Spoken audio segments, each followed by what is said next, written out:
देखें इस क्वेश्चन को। क्वेश्चन है draw the electron dot structure for ethanoic acid H2S और प्रोपेनॉन और F2। तो इन चारों के हमें स्ट्रक्चर बनाने हैं, electron dot structure. One by one देखते हैं। तो सबसे पहले जो है ये इथेनॉइक एसिड। इथेनॉइक एसिड का फॉर्मूला क्या होता है? इथेनॉइक एसिड होता है CH3COOH। ये इथेनॉइक एसिड, ठीक है। अब इसको हम जब स्ट्रक्चर बनाएंगे तो कैसे बनाएंगे? कार्बन कार्बन के बीच में सिंगल बॉन्ड और 3 हाइड्रोजन जो है वो एक कार्बन से जुड़ गए, अटैच हो गए। इसके बाद एक ऑक्सीजन तो बनाएगा डबल बॉन्ड और दूसरा ऑक्सीजन बनाएगा सिंगल बॉन्ड, और एक सिंगल बॉन्ड इसका और दूसरे ऑक्सीजन का हाइड्रोजन के साथ। तो ये होता है हमारा जो है कोवलेंट बॉन्ड स्ट्रक्चर किसका? एथेनॉइक एसिड का। अब इसको जब इलेक्ट्रॉन डॉट स्ट्रक्चर में आप बताओगे तो कार्बन के पास 4 इलेक्ट्रॉन होते हैं शेयरिंग के लिए, 1 2 3। तो ये पहला कार्बन 4 इलेक्ट्रॉन की शेयरिंग करता है, 3 तो हाइड्रोजन के साथ करता है, ठीक है। यहाँ पर एक एक की हाइड्रोजन के साथ शेयरिंग होगी और एक कार्बन कार्बन के बीच में होती है। इसके अलावा 2 इलेक्ट्रॉन की शेयरिंग ये ऑक्सीजन के साथ कर रहा है, ये ऑक्सीजन के 2 इलेक्ट्रॉन हो गए, तो 4 हो गए यहाँ पर, यानी 2 कार्बन के और 2 ऑक्सीजन के। और एक इलेक्ट्रॉन की शेयरिंग ये जो है यहाँ ऑक्सीजन के साथ करता है। उसके बाद ऑक्सीजन के पास अपने ये 4 ये हैं, और 1 इलेक्ट्रॉन की शेयरिंग ऑक्सीजन हाइड्रोजन के साथ करता है, ठीक है। एक हाइड्रोजन का इलेक्ट्रॉन है यहाँ पर, एक ऑक्सीजन का। तो इस तरह से ये स्ट्रक्चर बनता है। तो आप इसको जो है अच्छी तरह से बना सकते हैं इस स्ट्रक्चर को। तो ये इसका इलेक्ट्रॉन डॉट स्ट्रक्चर है, और ये वाला स्ट्रक्चर भी आप दिखा सकते हैं, ठीक है। रिप्रेजेंट करने के लिए ये वाला स्ट्रक्चर भी आप बना सकते हैं। अब H2S का देखें।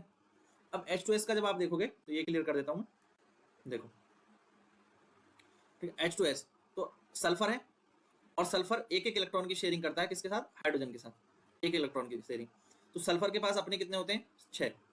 सल्फर के पास बाहरी कक्षा में 6 होते हैं, ठीक है। तो ये एक सल्फर का इलेक्ट्रॉन, ठीक है, अपने इसके 6 थे, 1 2 3 4 5, और ये 6। और हाइड्रोजन के एक इलेक्ट्रॉन यहाँ पर, और इस हाइड्रोजन का एक इलेक्ट्रॉन ये। तो हाइड्रोजन का डुप्लेट पूरा हो गया, 2 कंप्लीट हो गए, सिंगल बॉन्ड, दूसरे हाइड्रोजन के साथ भी सिंगल बॉन्ड, एक एक की शेयरिंग होगी, और इस तरह से ये H2S का स्ट्रक्चर बन जाता है। फिर प्रोपेनॉन का स्ट्रक्चर आपको बनाना होगा। तो प्रोपेनॉन का स्ट्रक्चर आप कैसे बनाएंगे? देखें, तो प्रोपेनॉन क्या होता है? CH3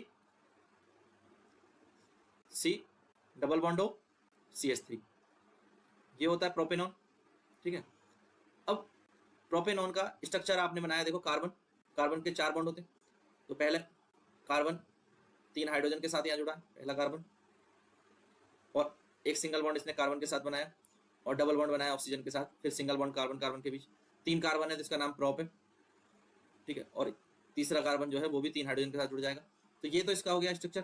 तो यहाँ पर देखें, 1 2 3 4 इलेक्ट्रॉन की शेयरिंग करता है, एक एक इलेक्ट्रॉन की शेयरिंग सभी के साथ, हाइड्रोजन के साथ एक एक इलेक्ट्रॉन की शेयरिंग, और कार्बन के।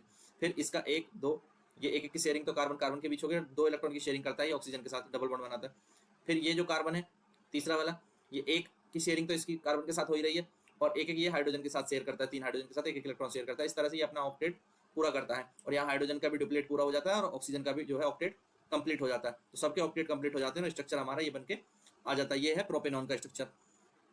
इसी तरह से फिर आप F2 का स्ट्रक्चर देखेंगे, ठीक है, फ्लोरीन का। अब फ्लोरीन का स्ट्रक्चर आप देखो, तो फ्लोरीन क्या है? फ्लोरीन में होते हैं 7 इलेक्ट्रॉन।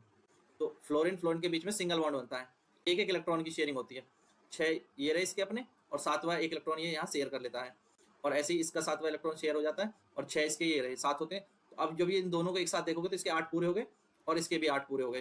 तो इनका ऑक्टेट कंप्लीट हो जाता है एक एक इलेक्ट्रॉन की शेयरिंग से, ठीक है। तो फ्लोरीन जो है वो F2 बनाता है, सिंगल सिंगल बॉन्ड हो जाते हैं, ठीक है, F2 में।